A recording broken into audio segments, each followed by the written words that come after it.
To learn the good, the bad, and the reality of the off-grid lifestyle, click subscribe so you don't miss anything. Hit the bell notification.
Well, we accomplished another big task today.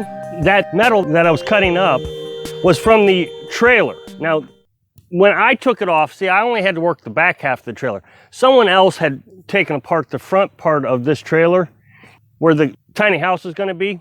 And what they did was they pretty much just rolled all the stuff they didn't want right into the yard. And so we've been trying to pick all that up as we go along. I waited until now to actually cut that up because as you know that I've gotten a reciprocating saw, which made cutting that a lot easier than when I was trying to cut the roof over here because I was using a little jigsaw. So we're making huge progress. Again, remember, we've only been here, what, maybe 2 months? Not even close to 2 months. We've gotten all the trailer disassembled. We got the frame cut up. We got this big piece of metal taken care of.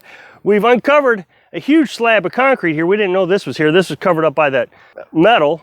And what I've realized is this used to be a porch. There's nails coming out of here that they've driven into the concrete. Now, what we've decided we're going to do here, now that we know that concrete is so cheap, it's like $5 a bag, we'll just get a bag of concrete every now and then, and we're going to extend this out so that we actually have a path here.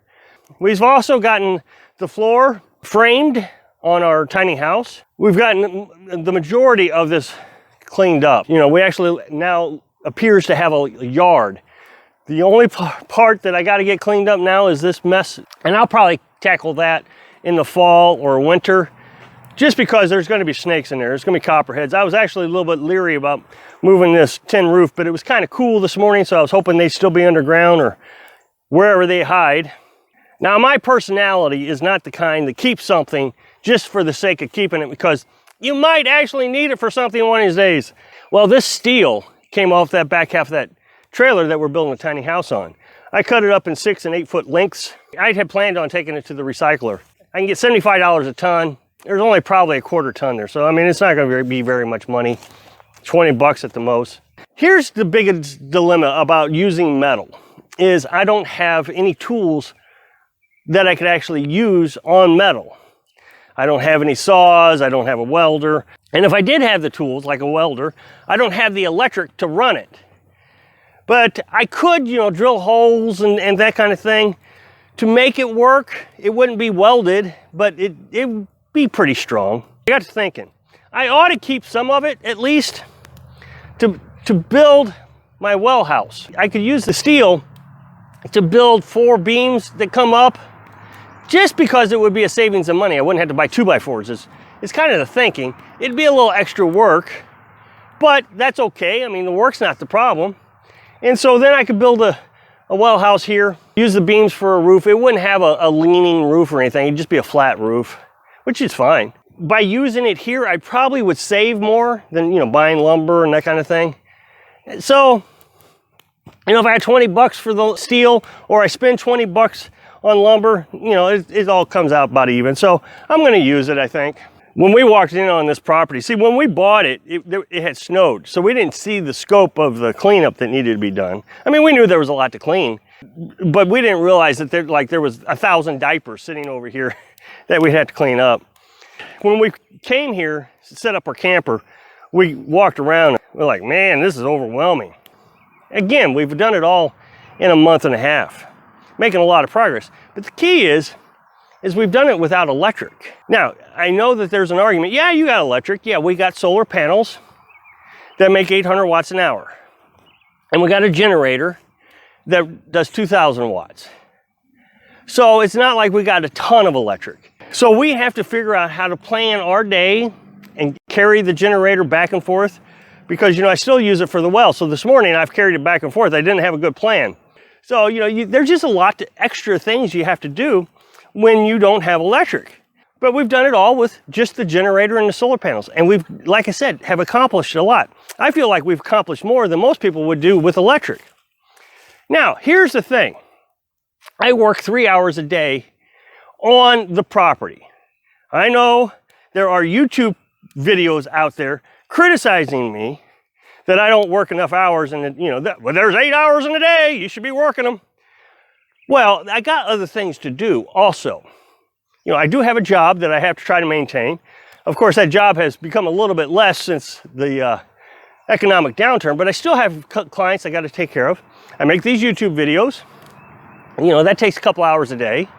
So here we are, we're up 4 hours just working on the computer, 3 hours out here working on different things. So there's 7 hours. You still got to mow the grass, and you got to go shopping, and you got a regular life that we have to do. And I also have to work 7 days a week, just to be clear. So I don't feel like I'm slacking when it comes to working. But that being said, I only work out here about 3 hours a day. And if you remember what this place looked like, the grass was up to my chest or my waist in some cases. I had to use a little swing blade to knock all this grass down. But now look at it. It looks like a yard. It looks like a lawn. Just beautiful to me. That over there on the other side of the camper, next to the solar panels, is going to be our garden. And we've gotten the camper set up. We're in a comfortable position that we can live. We got the well hooked up. We got the IBC tank working for 3 hours a day and no electric. Now, the other side of the coin is those that say that they couldn't ever do what we're doing. And those are the folks that I really like to speak to. That you can't do this lifestyle. And I'm not suggesting that you do it. That's not the point. I've tried to explain that I want you to follow your dreams. I don't know if it was my dream to live off grid. I think it was. I mean, I can remember back and figure out the time that I started working on solar panels. And of course, I was a conspiracy theorist. I've said this in many videos. You know, I was wanting to be a prepper because the world was going to come to an end. And I've kind of gotten out of that. But this just kind of fits into my personality. So I guess it was my dream to kind of live off grid and be able to work with my hands and make things that I'm proud of and do things that I'm proud of. But there was a lady in my comment section yesterday. I think she said she was 62 or 65. I'm not exactly, I don't remember the exact age, and I can't find the comment again. They get kind of buried sometimes. She was saying that I'm giving her the motivation to do this also. She's got a tiny house or something that she's gotten to redo, and she's having to figure out how to, find these materials for free because she doesn't have a lot of money. She's learning how to do things on her own, and she's really finding the encouragement to try things.